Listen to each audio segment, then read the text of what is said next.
the holidays. Welcome to our special edition holiday episode of What the Future. Absolutely. This is a special episode for the holidays here, a different twist and turn compared to what we usually talk about. So there'll be a little bit of blending here with the season. So this should be a little bit of fun, little decompression right before Christmas, which will be in the coming week, and a bunch of other holidays, whatever you guys celebrate. We're agnostic to that, hence happy holidays. But we're going to talk about in particular how technology has kind of, I guess, reshaped a lot of how our celebrations are, a lot of our pastime when it comes to some of these holidays and what they've kind of stemmed from. You know, a lot of these things used to be tied to different traditions, used to be tied to different cultures, used to be rooted in different, I'll say different set of substance in history.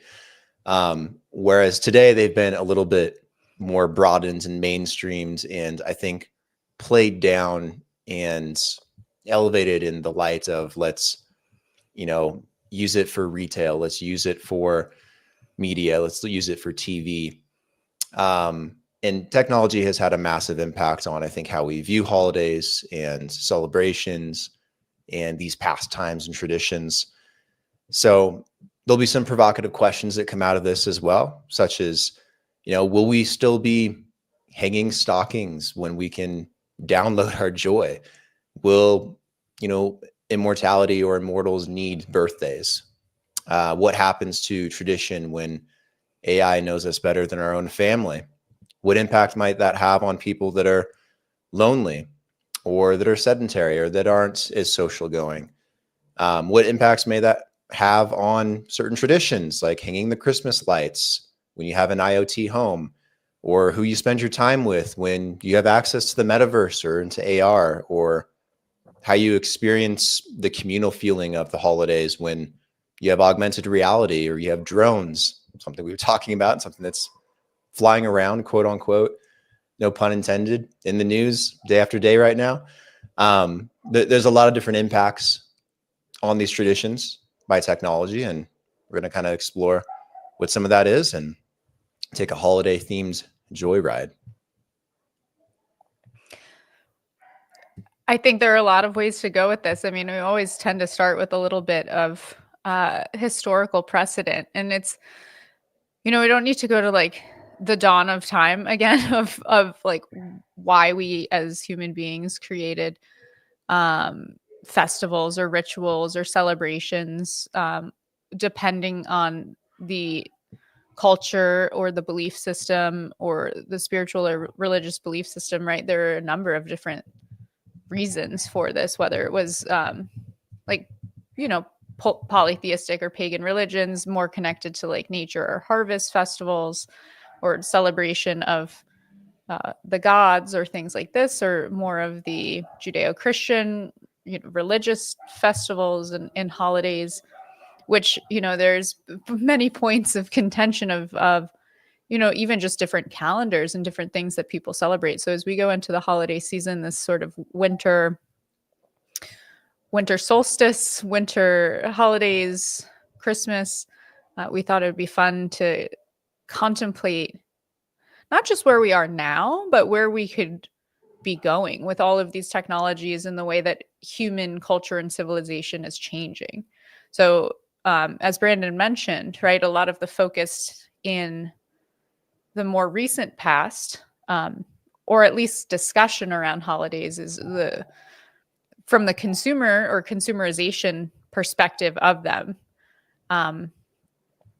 In this kind of disconnection between some of the original intentions, perhaps now centered around things that are a bit more in terms of stimulating the economy or celebrating our economy, which is not inherently bad or good, right? But that was a shift.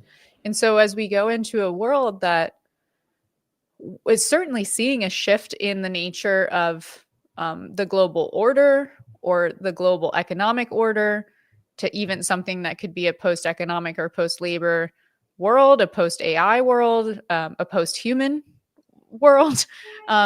not meaning replacing humans, but at least living in a context where we have other forms of being. What does that mean for the holidays that we have now? What will we be celebrating, and for what reasons?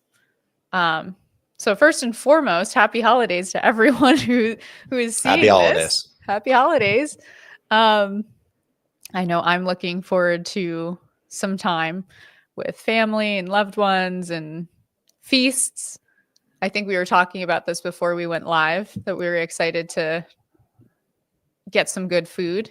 Probably too much overindulgence in the food. Probably too much. That's definitely in my plans. You how can you not over the holidays? It's like the best time to eat and consume and be around people you enjoy the most. Hopefully you guys enjoy your families, but I sure do. And it's definitely a time to indulge a little bit. So break out the turkey and the ham, break out the cookies, the spiked eggnog. I cannot wait for my grandma to make her famous Tom and Jerry's. Yeah, man, it's a party. Let's go. Posted on Twitter, X, a poll. Not that I get much feedback on my polls, but it was like, what Christmas meal do you make? And it was like ham, turkey, roast, other, but that could be duck or whatever. Because I was just thinking, I mean, at least in my family, I'm trying to remember if we had like turkey and ham, but like ham was sort of a thing with Thanksgiving being turkey. But I was reading more in like kind of a traditional Christian approach. It's still turkey.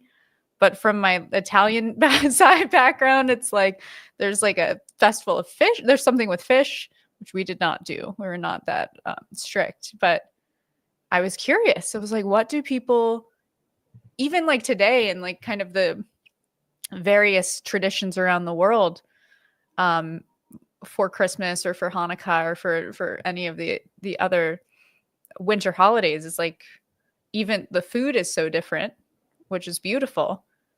But then I was seeing posts from some individuals that come from my favorite, the biohacking movements.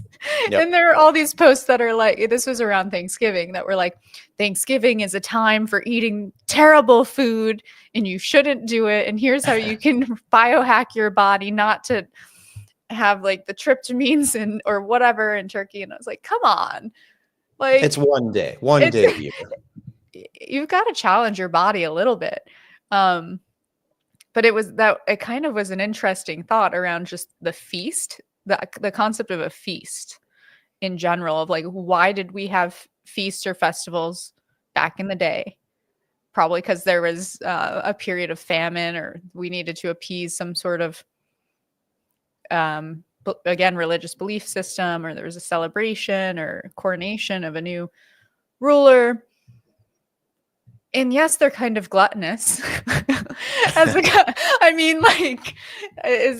the point, I suppose. I mean, if you're gonna celebrate, why not eat? Like eat and drink. Like those are the two big ones. But is that inherently something? It's very odd. It's like a very puritanical perspective that I wouldn't expect coming from like the tech world, being so hyper focused, even in times where, typically I wouldn't even think of it as like gluttony or overindulgence, but rather celebration and a time to share in food, to have this like outright war against it.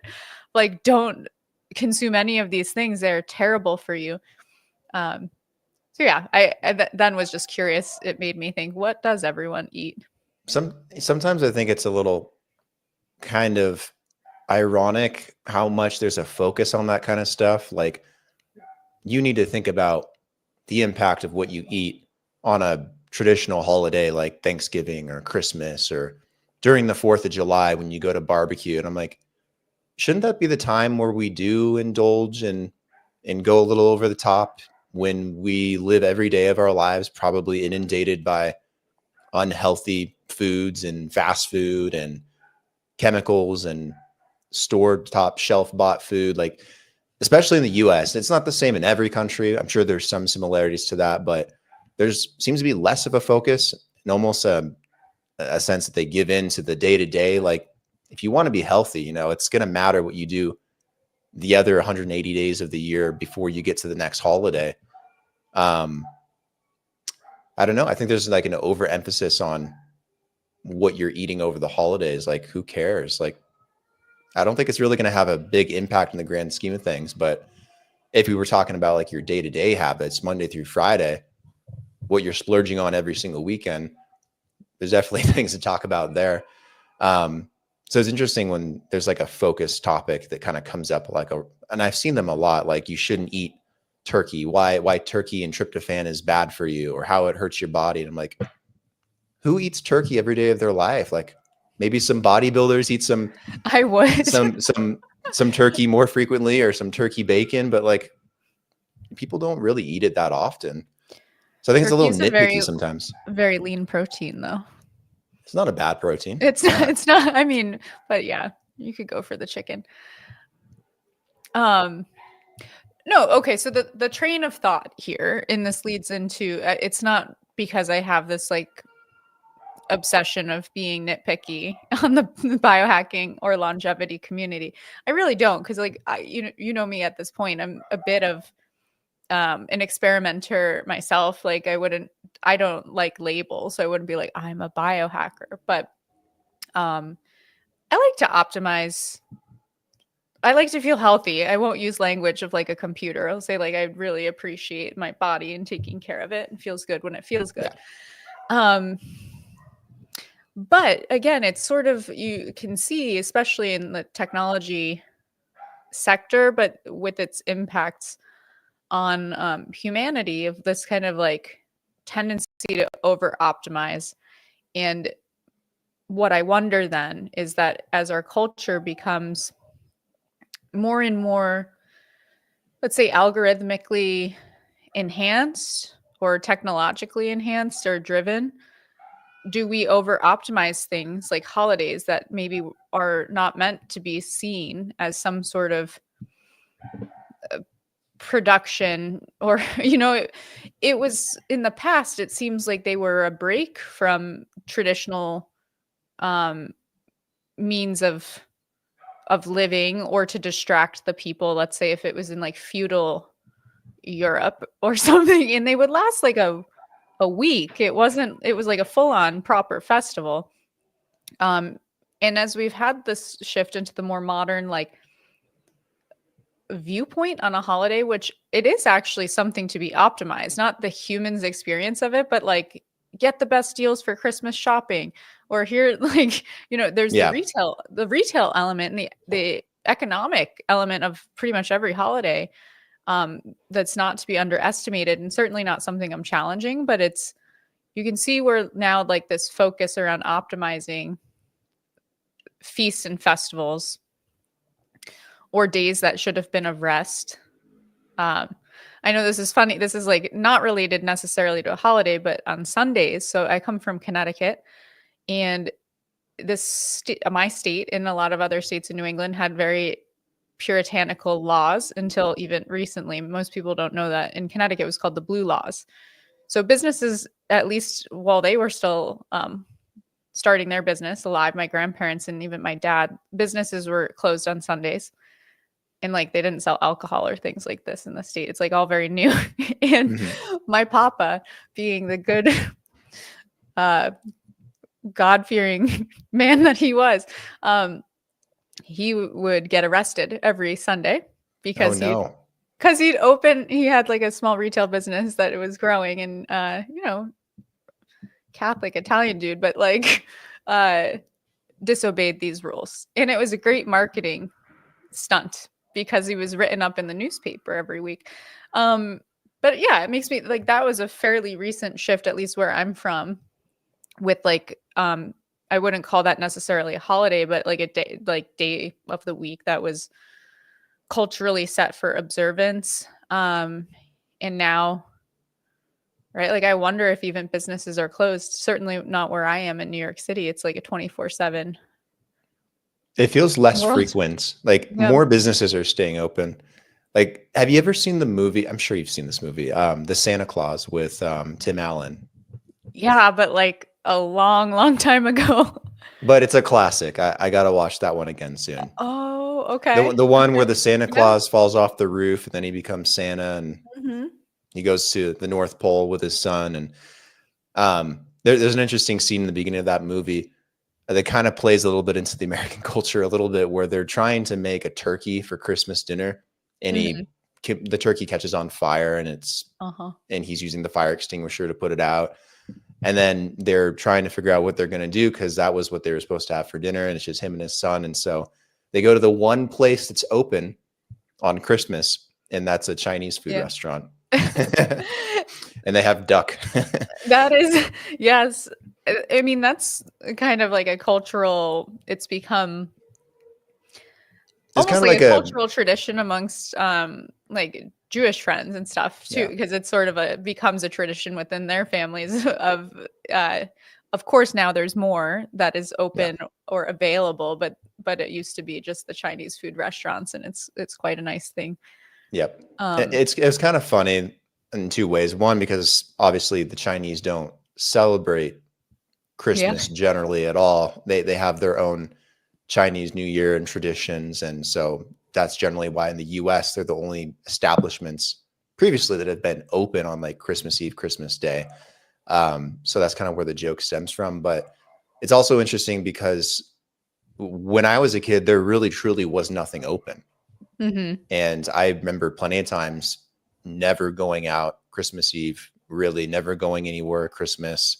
Even sometimes the day after, like very few people wanted to go back to work. Like it took like a week. Like there was this huge like lag in the matrix Yeah. before people kind of got back to their day to day.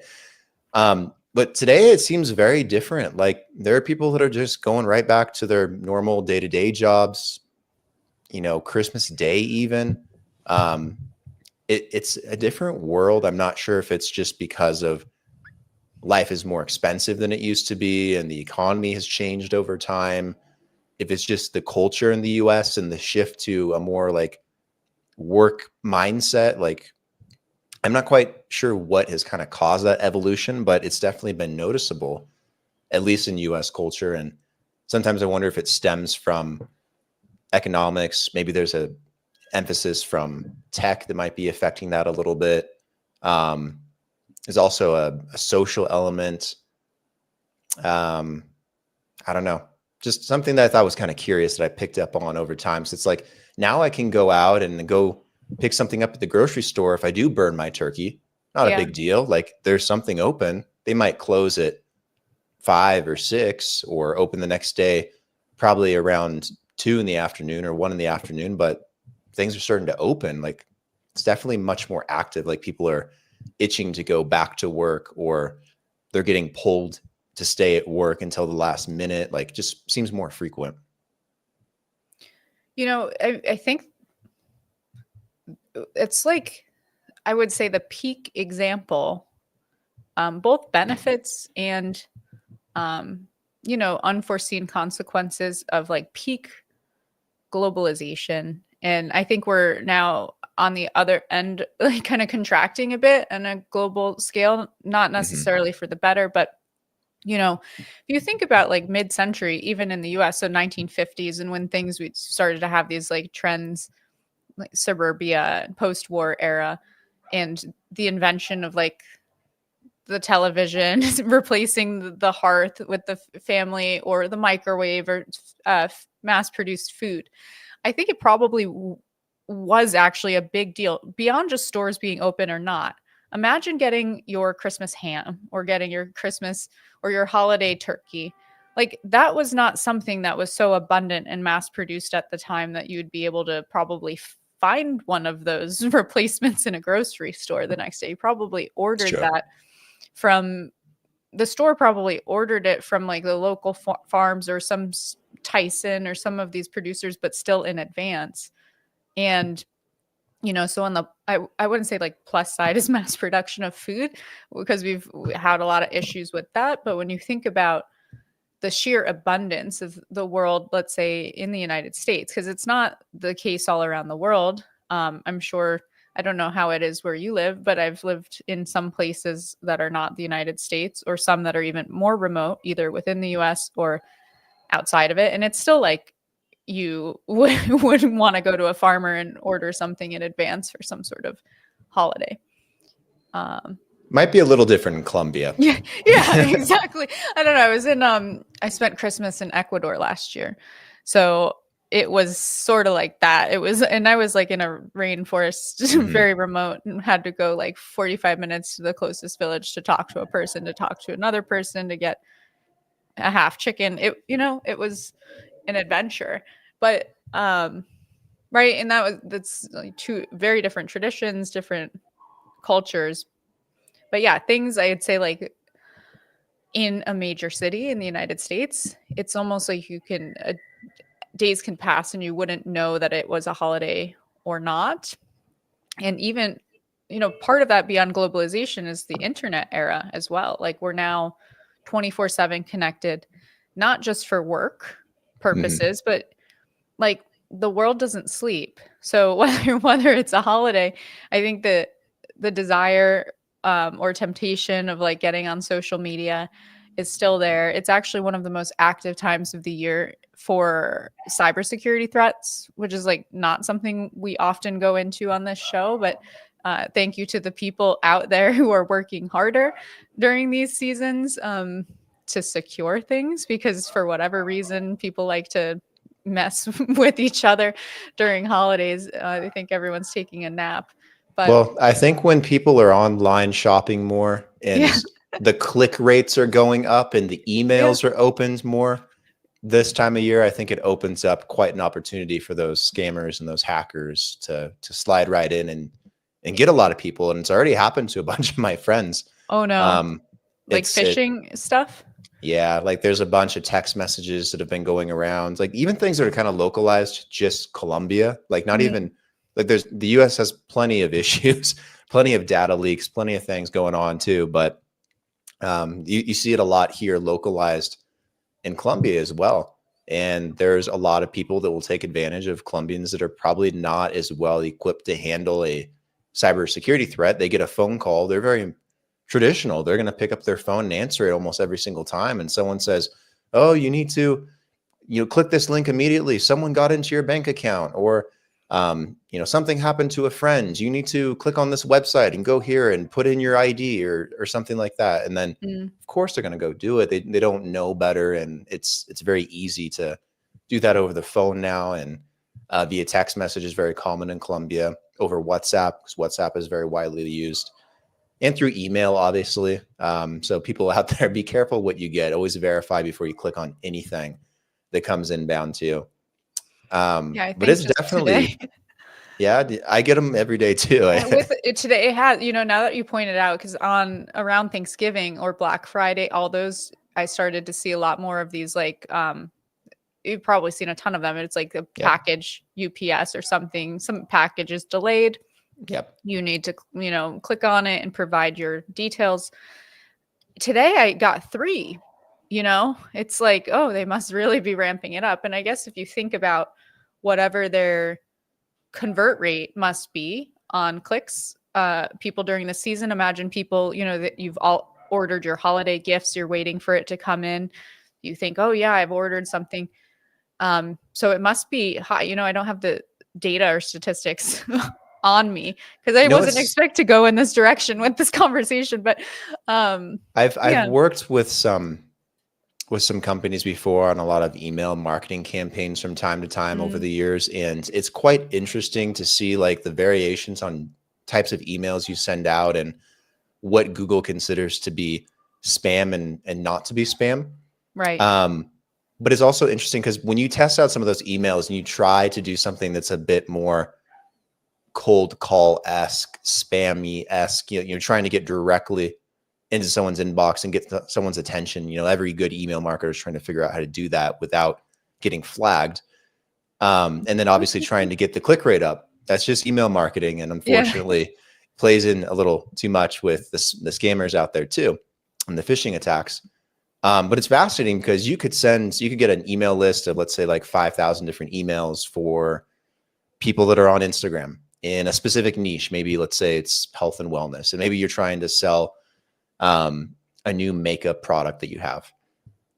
They're going to blast out to 5,000 people, and they're going to do an A/B test on maybe 5 different variations to see what works. And even if the email test sucks, probably 1 to 2% will still click on whatever's in that email. So you got to wonder, like, if you're, a spammer out there, those are pretty good odds for you. If you're trying to get someone to click and send you a sum of money, all you got to do is press the button, and, every couple of days or once a week, those emails go out, and there's a good chance that you have money coming in. So, unfortunately, it's just a luck of the draw for them, and unfortunate for a lot of people. It's not like everyone's clicking on them all the time, because people are aware of these scams and spams, and they know that they're coming in. And some of them are pretty obvious, because like the font is way off and the messaging isn't correct, and it's like too pushy, and like you can tell sometimes. But unfortunately, their biggest targets are your grandma and those that are probably a little bit more susceptible to what they might not perceive or understand. But unfortunately, that rate is, even though it's low, it still nets them enough of a profit that they can just do it over and over again. So for those who are listening, who should we describe phishing? Fish, or I was trying to look for pictures of what a spoofed website might look like.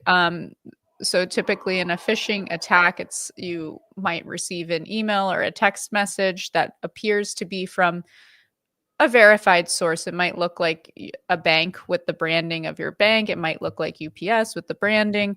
And you click the link, and you're brought to a page that might have the URL in the corner, right? If you're not looking at the details, that actually looks like it might be like UPS-trackingnumbers.com, which is not the actual website, and they've created something else. And then they're going to capture or take your personal information or credit card number, things like that. So not to scare people, that's probably like one of the easiest things. And what Brandon's saying with email marketing, if you just do that high volume with, a massive list of contacts, so that you were showing the FBI, not just, it's like, oh, happy holidays. Here's the FBI warnings for common frauds and holiday scams. Yeah, who wants a happy holidays from the FBI? It is. It's it always actually, makes you nervous. The thing about this, and again, this is pressing and timely of the moment, but probably things we can anticipate for the future as well, in like the more immediate future. Not saying like, what will Christmas be like on Mars? Because that's fun to talk about, but not like immediately as pressing for, let's say, like consumers or companies or individuals. That these things will increase, because the tools and technologies that we do have to scale fraudulent activities are readily available to anyone, whether they're, bad actors or scammers, people with malicious intent. And the thing about the holidays is that it is a time of emotional and psychological vulnerability, because we're all cheerful and we want to spread love and joy and cheer, like, not everyone, but share gifts and things. And it is a time where there are some of the people, right, who are vulnerable or alone. And so, yeah, I mean, it is an interesting thing to see. I haven't seen any particularly exciting scams this holiday season. Oh, I get some great ones in my spam box. Sometimes they make them into my inbox too, but usually they go right to spam. Google's pretty good about it these days. But I wanted to start a podcast at one point where all you do is just read your spam box, because some of them are quite funny. Some are really clever. Some are really ballsy too. Some have even encouraged me to download the latest cybersecurity protection from like McAfee or Nord or something. And they're pretty good. They're getting better and better. Give them credit for that. But they're also really funny, like some crazy ones, like Mr. XYZ from Mumbai wants to send you 5 million from his will because he just passed away. My dear friend, how do I reach you? What is your bank account number? Like Some of them are just comedy, pure comedy. But people click on that stuff. 5 Sometimes million is a lot of money. I mess with the people if I'm bored, and I know I shouldn't, but I'll, try to just like respond before I block or report. Um, and I've seen some funny videos on the internet of people who like get into witty banter Those are the best with ones. yeah, when it's like a call center version. I get a lot of these actually in the speaking world. Not through my agency, but the ones that try to connect to me directly through my website. And I think any business would have this like with direct inbounds, but any sort of like it'll be something where it's some sort of a country I probably would not be going to, and exorbitantly high fee and offering, and nothing adds up, and it's usually those things. So that is another tell with most of holiday scams or fraud. I was just reading on the FBI report, and a lot of it can be centered around with gift giving, like electronics and things like this. Either they're counterfeit, or a deal is too good to be true, or it's like have something that should cost, like, I don't know, is there a PS5 now? My brother does that exist? Like something that that should be more expensive, and it's like 50% off. You're probably not getting that. It's not gonna arrive. Don't transfer money over Western Union or gift cards or things like this. But verify. Be careful what you click on. Be careful who you talk to. We live in the age of the internet, and it's getting crazier. At some point, we're going to be doing an episode on getting phished in the metaverse, or getting scammed in your augmented reality glasses that are coming out. Google has their new Android XRs coming. I saw that. Meta's got theirs coming out, like Orion or something. I can't remember what it's called, their code name for it.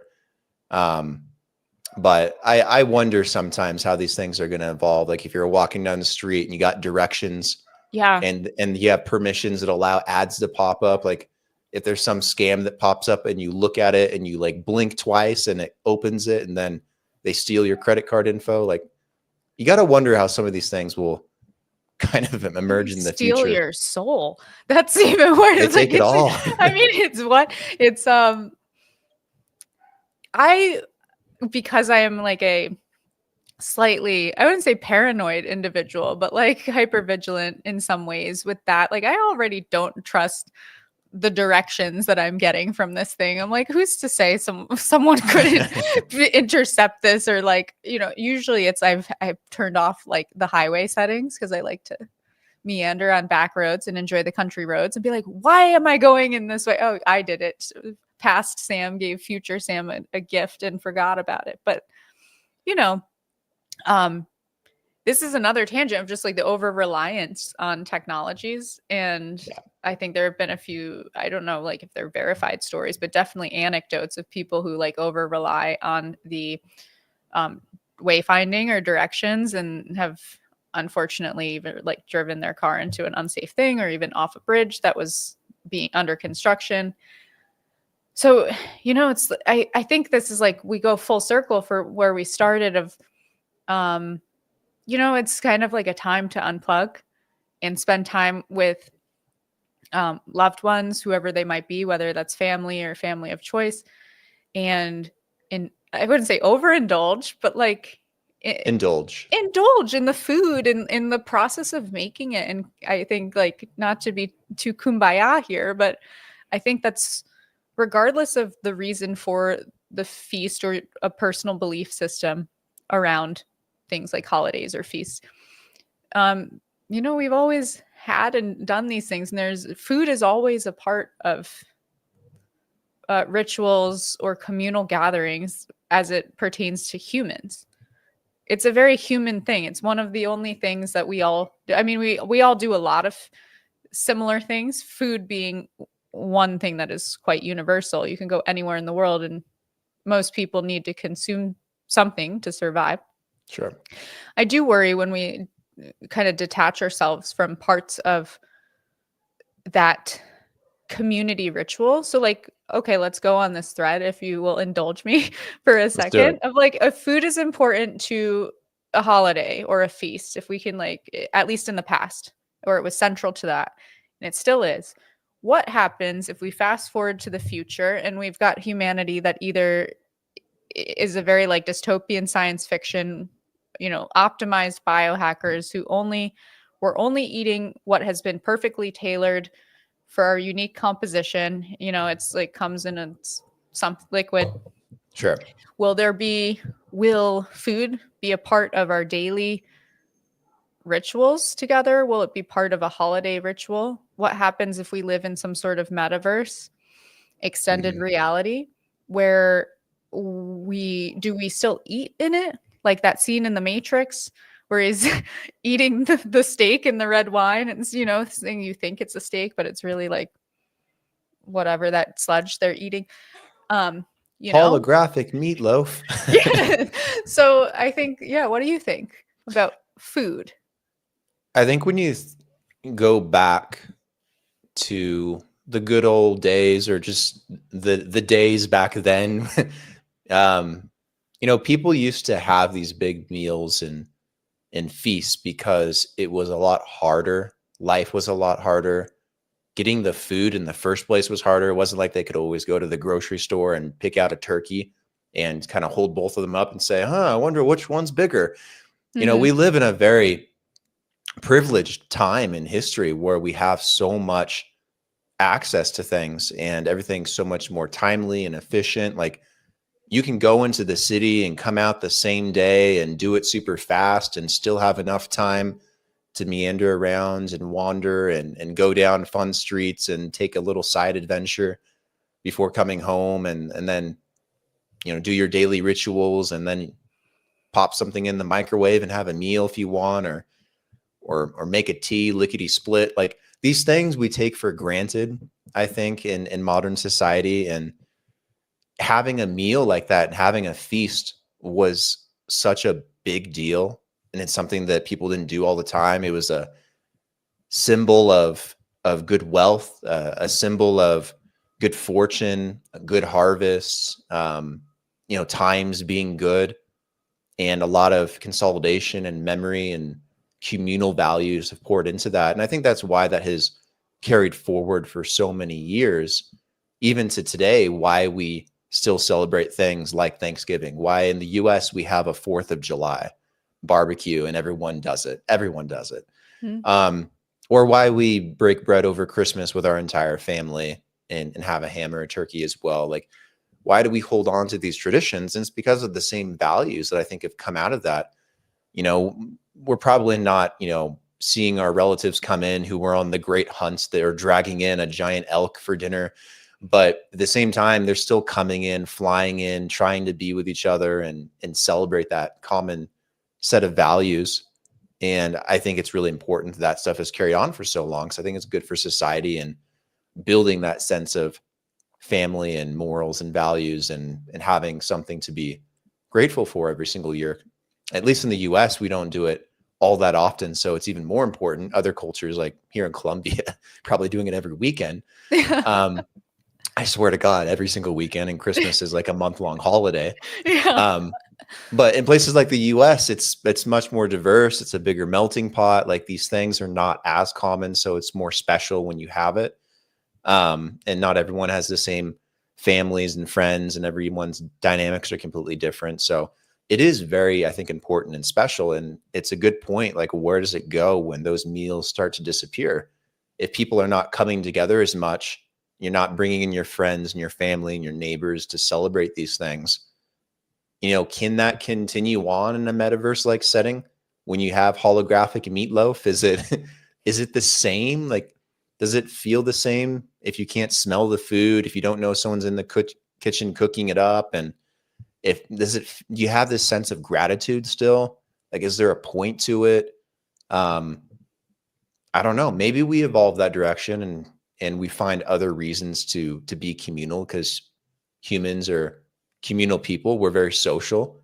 Probably the most social species on Earth. No one likes to be alone. So you got to kind of wonder if tech will kind of like push But us. you haven't met me. I'm kidding. Well, on a I'm day just to day, sure. Like I like alone time. I like solitude, but we all eventually crave yeah. people in some degree, even if it's I want to go out and I want to sit on a bench and I just want to watch the people walk by. Like we all want to be around other people, just, you know, some more than others, but we still have that social aspect. Yeah, I was just messing with you. No, you're good. I Trust me. There are I times where I'm no. like, I hate humanity and I don't want to see people. I don't want to talk to I people. do. I like play on my introversion way more. I'm like I have to become an extrovert for what I do. It's like I think I'm right on that cusp. It depends on how I choose to focus the energy, but I do often think about just the concept of if an individual like these ancient meditators in a cave in the Himalayas, like completely cutting any connection. Sure. Yeah, I suppose that would be difficult. You know, I joke and say that wouldn't be hard, but you would feel quite ungrounded from a meditator or spiritual perspective. Let's say is like Hinduism or Buddhism or something. You might. I don't know. Where I'm going with this is that without like if we are to sever more connections or we lose them for a period of time because we collectively as human society or a group of human society deprioritizes communal being or communal like celebration, and let's say we did prioritize like, oh, why do we even need this feast? We don't even eat food anymore. um you know, that probably would be very detrimental because you're severing the ties and connections that do keep us grounded, which is a necessary and beautiful thing. But then the thing is, like, maybe if we did do that, would different forms of communal celebration and feasting.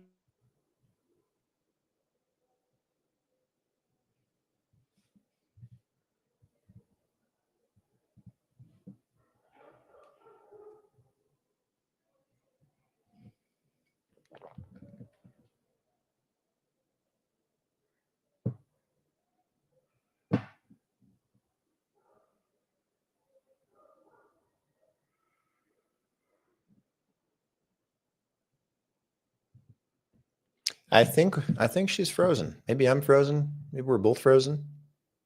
Sam, can you hear me?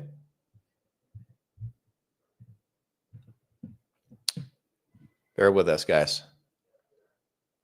It's cold out there these holidays. It'll freeze your streams.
In the meantime, let me know what you guys think about familial values when it comes to feasting over the holidays. It is a very interesting topic and subject.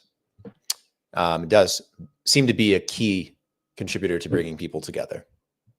I think she's back.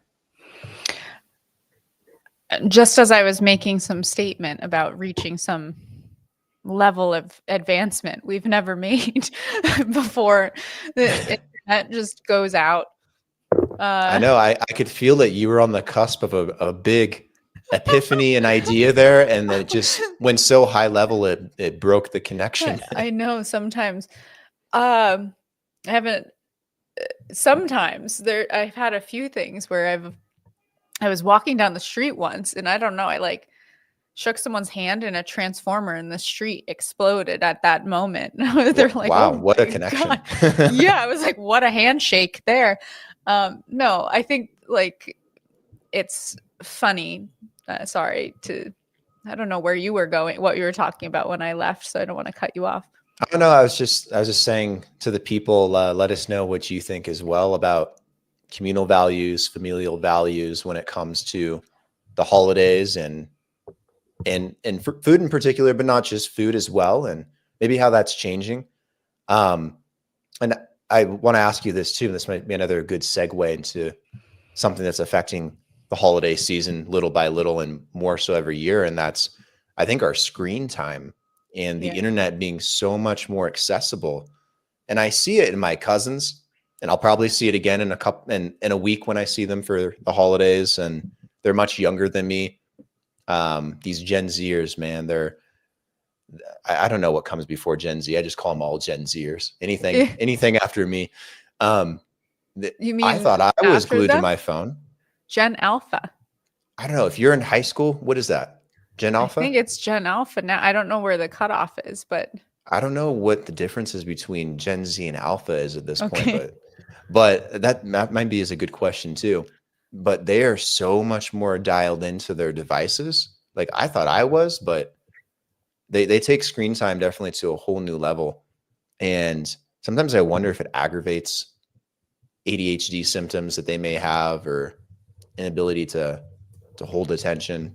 I definitely see that being a little bit more prevalent too. But I think that talking about the disruption of those values that have been built around things like foods and feasts and whatnot, I wonder if technology is already starting to kind of derail our attention a little bit, and that's already starting to occur. And if that really is, if we lose our ability to have a turkey for Christmas or for Thanksgiving, is it really going to affect things because we're already so focused on what's online, what's on social media, what are our friends doing, what are our idols doing?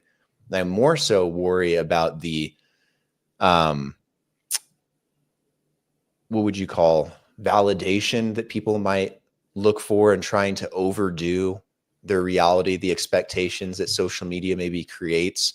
Like if you're following a certain celebrity or certain individual or influencer, maybe they're having this big, audacious, crazy holiday Christmas and they have 50 presents under the tree and everything's color coordinated and matching the house. And they have Mm, a tree in the living room and a tree in the guest room and a tree in the bedroom and lights all over the place and all this cool, fun stuff. And then there's you and you're like, well, I'm not quite in that situation. How that affects people mentally and maybe their outlook on what Christmas should be or the holidays, whatever you celebrate during this time of year, what that's supposed to look like. And I wonder if that's maybe more of the issue and how that affects us mentally and what we're supposed to expect or what the meaning is supposed to be. There's a lot more of that too that starts to integrate, and there's a lot more people now that are not all together for the holidays. Unfortunately, Zoom and FaceTime make it very easy to have the excuse not to go to the family function or to your grandma's house for dinner that one night, or you got to kind of wonder if that separation has already started to occur, if we're already, I think, living in that world, and that'll just continue to expand. What do you think? yeah, I mean, um, when you were saying that about the competition around Christmas, it just made me think of the absurdity of the wedding industry in the United States. I think it's kind of, I don't want to say anything against it because I probably at some point will give like a speech for the national wedding planners of America or something like this. Like, so when I think about all these things, I'm mindful with my words. I'm not like against the concept of growing an industry. But we do have to think about there was like, that's something just from having gone through, right? Like having so many friends and family members, like there's a lot of competition around like money spent or the Instagrammable version of all of these things or having some sort of accolade associated with it. a write-up in some sort of magazine or a feature here or there in the influencer creator economy, which is, a growing percentage of what people do or aspire to do as their means of production, at least in the United States, but I would assume like in many places globally. It does shift that in sort of the, on one hand, from social media, we see that certain things like the shock value of something will perform well, and the algorithms are tailored to prioritize that. And it's kind of always been that way. It just hadn't reached a level of absurdity that it has recently. And now when you have business models that are based around either advertising or even creator payouts, like I was excited about the concept of X's monetization, because coming from like a crypto mindset or something where a platform can be democratized to revenue share with its the participants on the platform, I won't even say creators, that's good. That's a step in the right direction. But when the algorithm is still effed up, excuse my language, but like it's prioritizing rage baiting, engagement forming, or farming, it leads to more and more of these kind of like either negative or excessive displays of things or stunts, and takes away from the reality of what's actually occurring on a holiday. Someone at your door? Speaking of which, a gift I've ordered is probably either I was like, no one should be here. I hope it's not Sam. a scam. Go.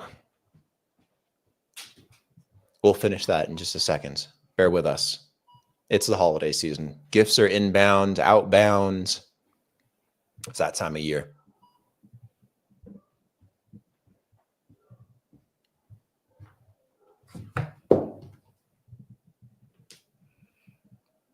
I might have missed it, but it's okay. What did you get? Was it a gift for yourself, a gift for someone else? My niece. A booster seat. Not very excited. Nice. I get the auntie. No, I texted. Anything that makes you feel elevated is a good gift. She's like 6 months old or 7 months old. And I asked my brother and sister-in-law, because I'm like the aunt that gets like the most ridiculous, absurd things that are not really as useful, but I try to balance it with useful things too. So this time around, I was like, what do you actually need? And he said, she needs a PlayStation 5, which is why I asked you. I was like, is that was he just joking? Is there actually a PS5 out? But yeah. I fall into that trap sometimes too. I really like shoes a lot. Like I'm a big, probably not as much anymore, but I used to be a really big sneakerhead. I love shoes. And I want to give everyone shoes, or at least I wanted to give everyone shoes. And I have a goddaughter now.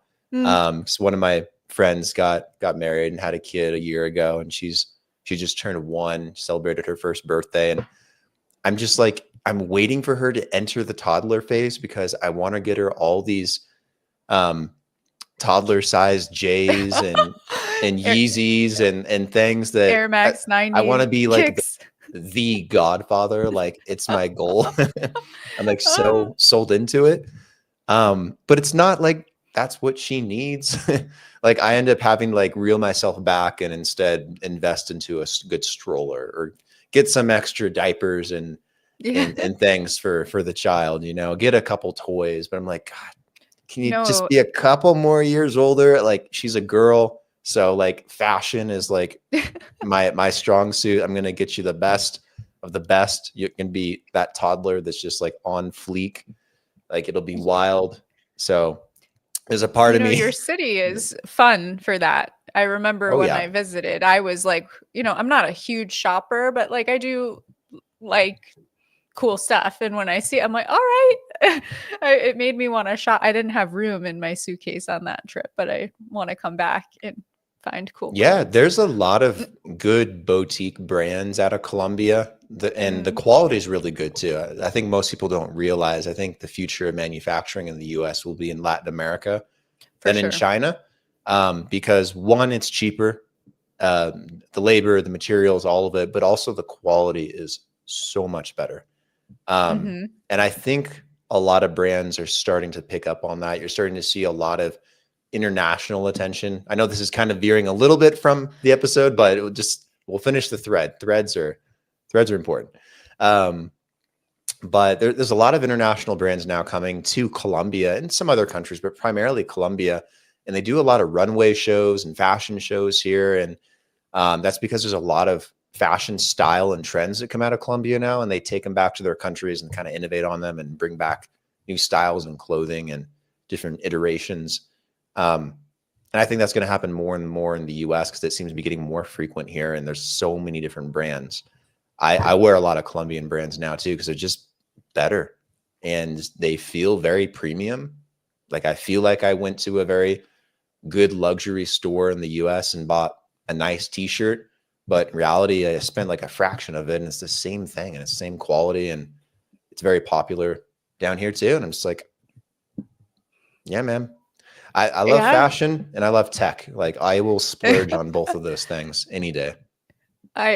Again, despite my minimalist appearance, I do like fashion. My first company was an AI personal shopping assistant, it was fashion. So I know a lot. I mean, I appreciate it. And I do appreciate when I see things that are unique or of high quality, this is why when I was traveling throughout various places in Latin America, even a thing that I wear often, sort of um like a green shirt. It's not the in my pictures the green thing, but it was a woman who had moved to Cusco, Peru from Ireland, and she's like hand making these linen things, incredible quality, right? And it was natural dyes, and it's obviously not something that I had ever seen before, not even in New York, which is like a center point apparently for fashion, but you're actually not seeing very many trends come out of the traditional cultural centers. It's almost like they've peaked and everything feels a bit I don't want to sound like an asshole, like derivative. It's just, yeah, I think there are new hubs of creativity, new hubs of production. This does relate to holidays because holidays are still, especially the ones that we are approaching, gift giving holidays. And there are trends, consumer trends that are, it's a push towards more artisanal or high quality, um, or, high craftsmanship items, whether you make Mhm. them yourself and like give them to a loved one, or it's something that at least has those values, as opposed to some sort of like mass produced thing that will fall apart and we're just giving it for the sake of like we need to. So on one hand, we're saying this fear of the disconnection that could happen or that is happening, or sharing stuff online or not needing to go see family members because you have Zoom. On the other hand, we have trends that are pushing people towards more artisanal, more craftsman um, type approaches, more traditional approaches. I hope people don't skip holidays because they're like, I could just FaceTime you. That's not a really good excuse, but it's something this past fall, in the post election kind of mess. And I don't know who is really promoting this, right? Because it's always kind of a bit confusing to know where certain ideas and narratives come from. But there was definitely some discussion around like, if you disagree with your family based on political belief system, don't see them, or you can sever ties with them. And I am not a therapist. I'm definitely not someone that is qualified to give advice on what is a healthy or unhealthy relationship with a family member, extended family member, Mhm. friend. We all deserve, can have boundaries and make those adult decisions. But I was kind of bummed out about that. Like just from my personal, like now this is me not giving giving advice to all the people who will stumble upon it, but like maybe in the past if we didn't have all these things saying like you have a different belief system and like we would have gotten over it, or you would have like killed that family. I don't know. It'd be like Game of Thrones Red Wedding type terrible thing. Have you ever seen that show? Game of Thrones, of The course. Red Wedding episode where they're I don't Yeah. know, they like killed everyone during a feast. But so it's like I'm not being nostalgic for this passing. Like people just worked it out back in the day. They worked it out in those ways as well, or like poisoned each other. But you know, I feel like Reigns of Castamere. That's what it was Yeah. called, the song. Oh, okay. There's so many social media trends on it because now they'll they'll play that song, and every time you hear this song, you know something bad is about to happen. Something really bad. That show, and I don't watch a lot of like TV or stuff. I kind of struggle to focus, but oh man, that was a good journey of a show. Yeah, it's a great one. I Have you seen was- House of the Dragon?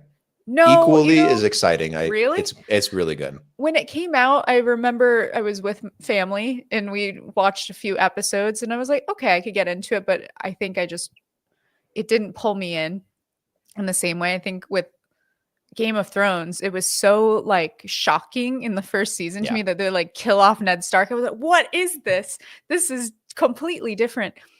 But yeah, I was still attached to him as Boromir. I was like, Boromir, not twice. Yeah. Yeah, okay, but so like family dynamics. I going back to like the earlier this year, and I come from a family that like super close, and we love to debate for fun. Like I couldn't actually imagine, even if we have different belief systems, like disowning that we would like, we would like laugh about it and move on. And we kind of do the stuff like, banter like this for fun and wonder what if.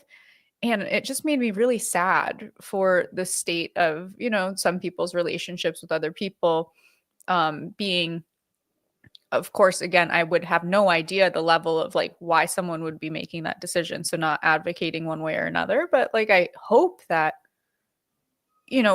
the influences of online media, don't further like put wedges in between people, especially people that you would celebrate holidays with.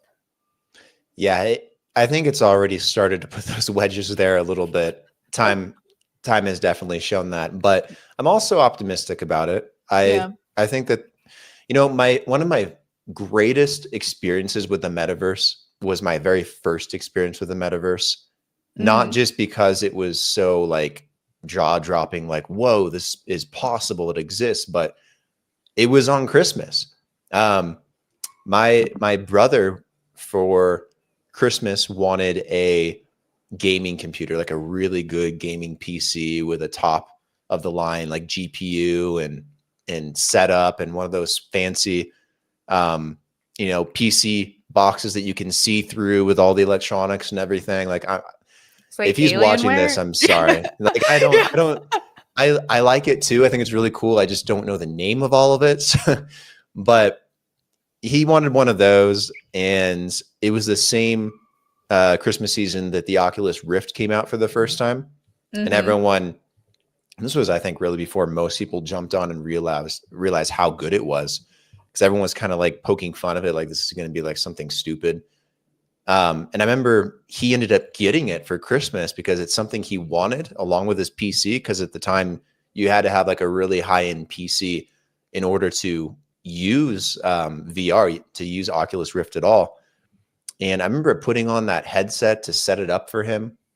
And I was like, I'm just going to jump in this. Like, it's just a computer thing, right? Like, this is going to take me like 10, 15 minutes, click this, download that, boom. I jump in, and the whole thing like starts up, and you go into this like Christmas living room, and the fireplace is roaring and crackling, and you can see the snow outside. And I swear to God, it was the coolest experience I ever had on Christmas morning. I was like, this is better than my actual Christmas morning. Like, and we were at our parents' house, and they had a nice place up on a hill, and there's snow everywhere outside and no people around. And it feels like you're kind of at the North Pole, and there's trees everywhere. It's a nice vibe and everything, but it's dead silent Christmas morning. There's nothing going on. and it's kind of boring. And then you jump into this and you're like, oh my God, this feels like so alive. And everything was so, I don't know. I guess your first experience in the metaverse or in VR is always kind of like an eye-opening experience because you're just surprised it can be that good and that high fidelity. But it was cool because there were so many other people there trying it for the first time, and you can go into like their communal spaces, and everyone was spending like Christmas morning there for the first time, and you could talk to people and do all these little activities. You could pick up snowballs and throw it at people and build a little snowman and play Cards Against Humanity on this table, and there's snow all around you, and everything's like completely customized. And I don't know, I feel like there's an aspect to some of the tech that's out there that's having an influence on the holidays that could also be very positive, but also create some levity for people that maybe are a bit more isolated or a bit more alone, or maybe that are just very introverted or antisocial. Like in the extreme aspect, like they're very shy. They don't want to go out. Maybe they don't have family around or friends around for whatever reason. Like it felt so good. Like it's not like I needed to be in that environment or that experience, but I could understand for someone that maybe doesn't have access to that or is not as lucky to have that kind of stuff that maybe we do. It was fun. It was very engaging, and obviously today it's even better than that and way more accessible. It's a couple $100 and you can have one. You don't even need a PC anymore.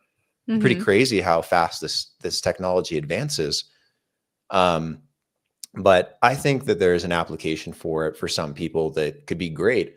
I just think for people that already have all these things around them, having these as a distraction might be very unhealthy, but could also be good for those that don't have the, you know, the real life aspect to it, kind of attached to it. So that's kind of my little spiel on it. And my story, my metaverse story. That is a good story. That sounds like a fun Christmas unboxing. I mean, again, some of my fondest memories with my brothers were they had those Alienware computers, if that's what you're referring to, like gaming. It was something like that, yeah. Yeah. And we, you know, they were the reason I kind of stumbled into the gaming world. I was more like an observer. But, you know, we did a lot of things, even as siblings or friends, like community online. And I still, again, have like some friends or people, right? Like we're like across the world and do that. Sure. Not really. We're like above each other in the world. We're across the hemisphere. Yeah, we're across the hemisphere. I mean, I think it's remarkable. Think about people who are also like not only just live away from families or friends, maybe they're deployed in the military, or you know, and they have a family or child at home that's been born, and these things in the past were not possible. And now we can celebrate, remotely. Yes, celebrating something over Zoom is like terrible. But even myself, a few times when I've either been traveling, let's say other holidays where I've had to work on those days, and you know, my family has gathered, or my grandma who's getting much, much older now, you know, and they call me in and I can say hi and see everyone together. And, you know, it's good for everyone. It's not the best case scenario. I would rather be there, but there are some times where that's not been possible. So I do think net, it's positive. And it will continue to be. So if there are more, let's say, immersive experiences for this, or even going back to old episodes where we discussed like reanimating a past loved one as a hologram, like I think that's a little creepy. I don't know. One of the questions was like, if we have like For AI, sure. we talked about AI Jesus, hologram Tupac. Is it like AI grandma or great grandma? AI Santa. AI Santa. Yeah, that's more fun than like my past I've already started relative. to see some of that stuff come out. Like there's a company I'm going to interview on my other podcast called Blockhash pretty soon. And they do AI identities of people, Isaac Newton or Nikola Tesla or Santa Claus himself. And it kind of borderlines some questions on whether that should be done or not, but it's going to happen regardless. Yes. Um, and I don't know. I think that's another thing that we should talk about that might have a quite an impact on the holidays. Kids, if you're watching this, maybe you shouldn't for a second, or parents don't plug their ears. But you know, it could have an impact on some foundational things that are part of these celebrations that also impact children too. And I think growing up with that sense of wonder and curiosity and whimsical fun, you know, could be at risk of either being amplified in a good way or being very much disrupted. And we do, I think, have to be very careful about, because AI is everywhere now, and these things are starting to pop up. You know, whether it's AI, whether it's the metaverse, whether it's a set of drones. I know. I was like, you guys stop shooting the drones down. You're going to miss and hit Santa's sleigh. Like, where's the fun? I mean, it's just Santa and his elves out there, obviously. They're Yeah, just doing some reconnaissance. They got to map out what houses they're going to go to. exactly. That was my very obvious, realistic explanation about what's going on. I mean, I don't think I'm not personally worried, but I think it would be fun to be a bit more. I do remember, right? Like, so growing up, I don't know if you remember things like this on the local news. And that's something my mom would like have on cooking or whatever at that time of day. And they'd be like, we're tracking Santa's sleigh around the world. And there'd be like a countdown clock of like, where is Santa now? And showing all this fancy technology to track it. And I remember around that year, I don't know, I was young, I tried to hide the family video camera in the Christmas tree. I had a whole mission to catch Santa on camera. I know. How diabolical.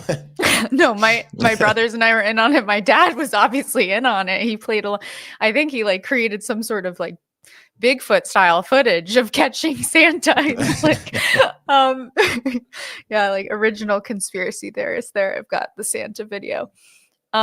But no, these things are fun, right? Like, I think imagination and play and creativity, and not to say, like, when the media played into that, media with a capital M, because I was talking about like the news station, that was kind of fun. Like, everyone knew this was not real, and you could choose to turn the TV on or off around to the children and play into it or not, believe in Santa or not. But like now it would be mis or disinformation. Like, would you get in trouble? And where did our fun go? Right. Not to say, I think like things are a bit serious. And yet on one hand, we have people who are not so serious. We have like jokes and memes, some with kind of negative intent and some pure humor. Not many of them, but yeah, the humor, play, creativity, imagination, which is so important to childhood development and adult development, just like adult living and happiness. I wouldn't want to over optimize Santa. I would like to use technology to deepen the myth further. I wonder if you could use AI and maybe blockchain to create like an autonomous Santa, like yes, like D Santa, DeFi Santa, like some way to like make it so. Again, kids, I hope you're not watching this. Parents, don't let them listen to this part. But AI Jesus, then AI Santa. It's if like, you what could are we bring talking Santa about here? like to life for the kids, like it'd kind of be cool in some regards, like, and then kind of make it autonomous a little bit so that you take out the parental aspect so that they can't tie it to the parents. I think unfortunately for me as a kid, there are too many instances where I just kind of knew it was my parents way before they even said anything. Even I think both my brothers figured it out too. Like they knew way ahead of time. It's really hard to hide that stuff, especially as you get older and you start to catch on, you get curious, and then you poke your head out and you see it's not really Santa who's putting that under the tree, or why would Santa hide the presents in the closet? Like it starts making less sense. AI Santa.ai. It's the childhood personalization engine with a token curated registry of your naughty or nice list. That sounds so evil.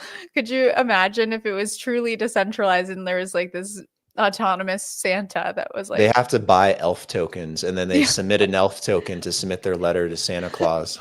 yeah. And so Santa W- sends back, "You were naughty this year. You're not getting anything What a great way to create on-chain TVL, from the taking advantage of sponsors." children. I know. Um, I mean, I again, that can exist. It can be built. It probably is. Someone will now. I I shouldn't have will. said I that. know. No, it's good to share ideas of what we can do, and I'm always amazed when, in conversation, like things like this come up, and then people actually are like, will reach out and be like, "I did make that. Here's how it works." And oh, I don't know if that was the direction. But it's Mhm. interesting because we can learn from all of these things, and that probably will happen. Some sort of interim step of some way to interact further with a character, right? Whether it's Santa, whether, at the shopping mall, Yeah. because that was like a thing. It still is, but shopping malls are in decline for retail. So if we're thinking like purely from a business futurism perspective, there probably will be new ways to interact with Santa, that being at scale, virtual. Maybe there are elements of targeted personalization. I won't call it advertising, but like knowing what gifts, helping the parents out, that for me takes out some of the fun. And again, this very I can definitely see mall Santa, which is so creepy these days. I don't even know who would want that job. Like you really can't probably be the someone happiest person. You're not on the a most list, jolly. the type of person who should not be around children, probably. Probably. I have my reservations about the mall Santas. I'm not for it. But I do think a better version of that could it exist in like the metaverse. I think that might be very cool for a lot of children, or even augmented reality. Once that becomes more normalized, you're walking around with your glasses, and then you see Santa flying over New York City, over the Statue of Liberty. I think Sam thinks she froze again. Sam, is it that cold in New York? Freezing up on us? Oh boy. I'll have to wrap this up soon. I was in a good train of thought there too.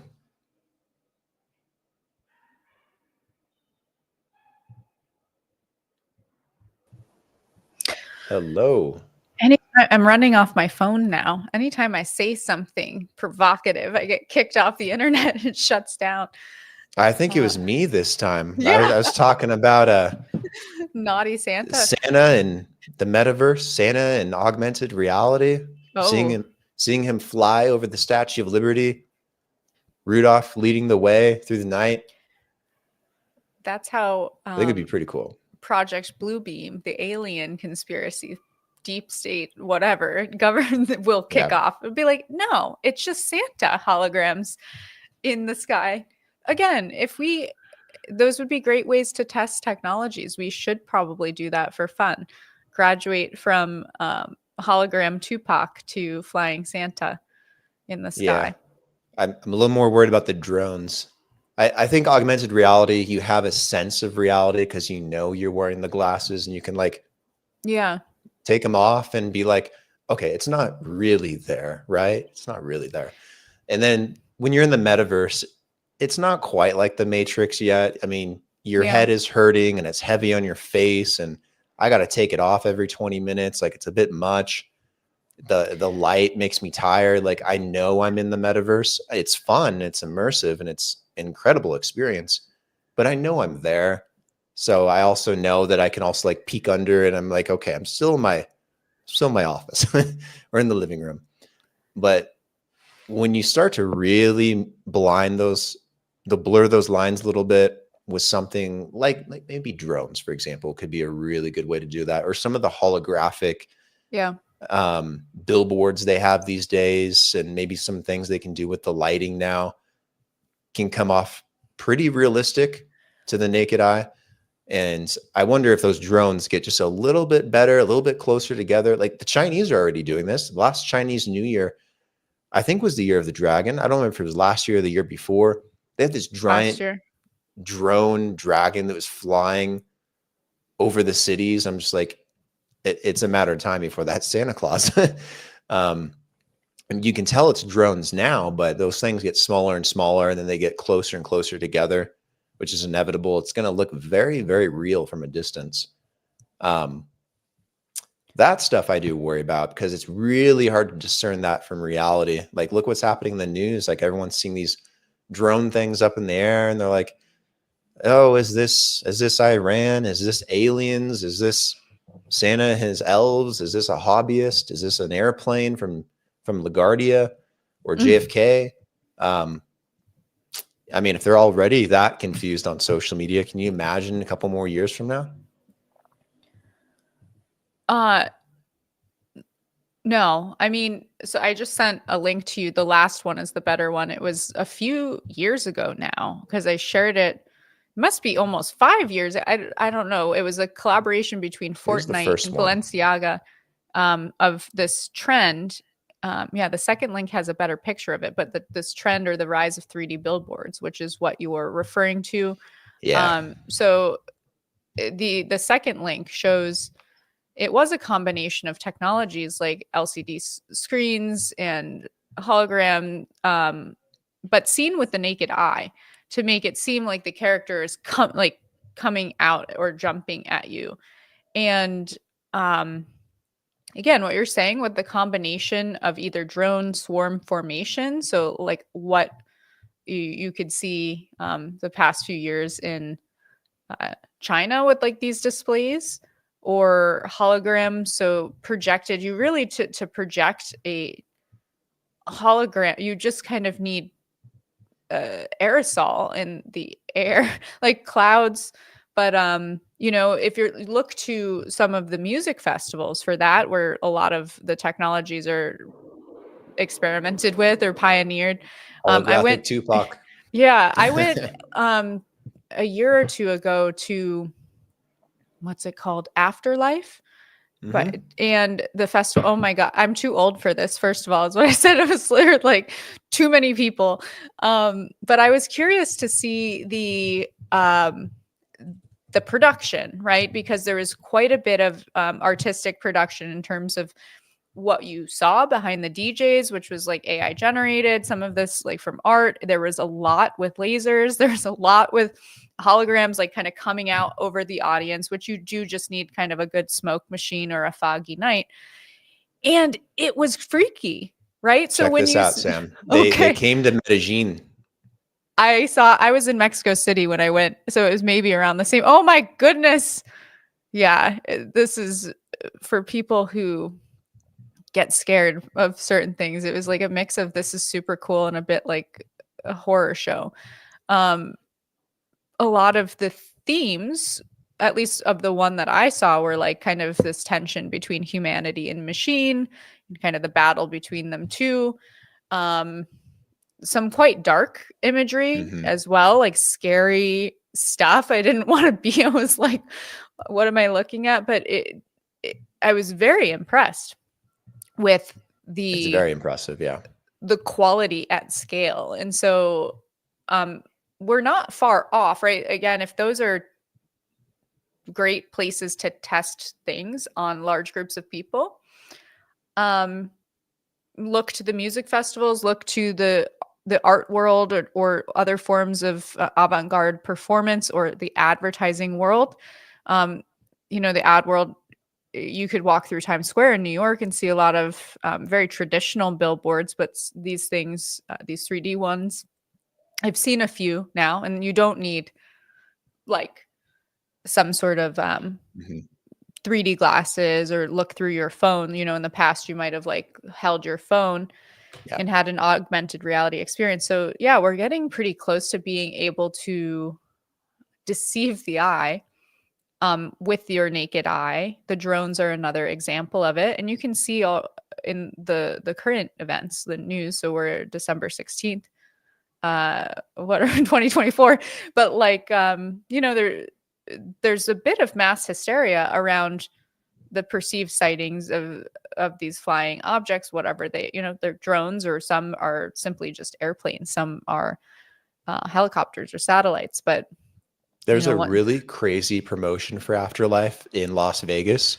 and they Oh, use the sphere in Las Vegas. oh my goodness. And it was the craziest thing I've ever seen on video. I wish I saw it in person, but the sphere like cracked open and like the robot thing like was pulling it open. I was like, oh my God, can you imagine being one of those cars on the road going towards the sphere, like to downtown Vegas or just towards the strip? And you see that this thing just crack open the sphere and like start looking around and like reaching out, and then all of a sudden it goes like this and points to the sky. And I don't know how they did it, but this beam of light, like at the Luxor, just goes shooting straight up. And I'm just like, this is terrifying. Like, Could you really imagine cool, but beyond terrifying. like not being from Las Vegas, like not having seen anything like that and just being like dropped into the center of that, or rather dropping something like that in the center of a place that's never seen something like that? That would be a worse weapon than a nuclear bomb. I mean, right? Like people would Terrifying. lose their freaking mind, or think it was the next God. We talked about that on the other episode around AI Jesus, but AI Santa or holographic Santa. I think a lot of these are similar themes, but I think again, when something is done with consent and all in good fun. Check this out, Sam. I have to show you Oh this. my goodness.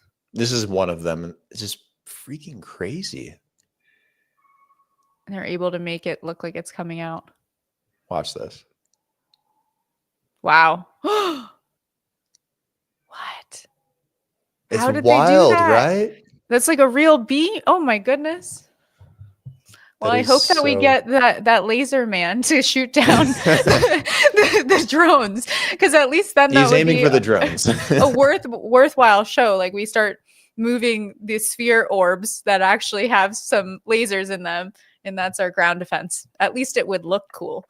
If anyone's watching who wants cool military defense tech ideas, my feedback is make it also look cool.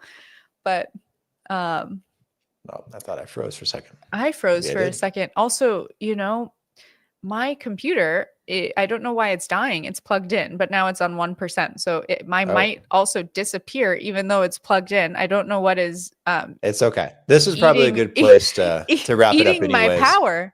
I know. Happy holiday. We had so many things. Speaking of eating, I need to go eat dinner as well. Probably a good idea. Food to live, right? Need that. Great episode. Really fun topic. I think there's a lot of different things impacting the holidays and the holiday season and the psyche of the holidays in the minds of the people. And also what that'll look like too in the future. And if anything will be disrupted in a good way or disrupted in a bad way. Obviously there's a lot more to probably, cover, a lot of other technologies that might be able to have an effect as well. So if you guys think of anything, definitely drop your thoughts into the comment section. Let us know what you think would also be an interesting thing to cover, or what might be a fun look at that could impact the holidays. Always happy to banter about that, maybe on Twitter, maybe in some of these other social platforms that we're on. But no, it's been a great episode, Sam. I really enjoyed the topic, and good one to cap off the year heading into the holiday season. We're in the holiday season. Happy holidays to everyone. And we will be on our holiday break and coming back in the new year we're coming in hot with some provocative topics, getting back into the deep tech. Baby techers. What are we talking about? Super babies. We're going to talk about gene editing and everything to do with that transhumanism rabbit hole. So it's something that's been trending a bit in the news, and I'm sure that over the next couple of weeks, there will be more and more, as there always is. So we want to kick off the new year with something that is juicy and complex, like all of the other ones. So hopefully this one was more lighthearted. This one is lighthearted, especially compared to Super Babies. I have a feeling where that's going. So something to look forward to chew on a little bit heading into the new year, into January. And we'll see you guys all then. Have a great holiday season, whatever you're celebrating. Wherever you are in the world listening to this, watching this, we hope you have a fantastic time, and we'll see you in 2025.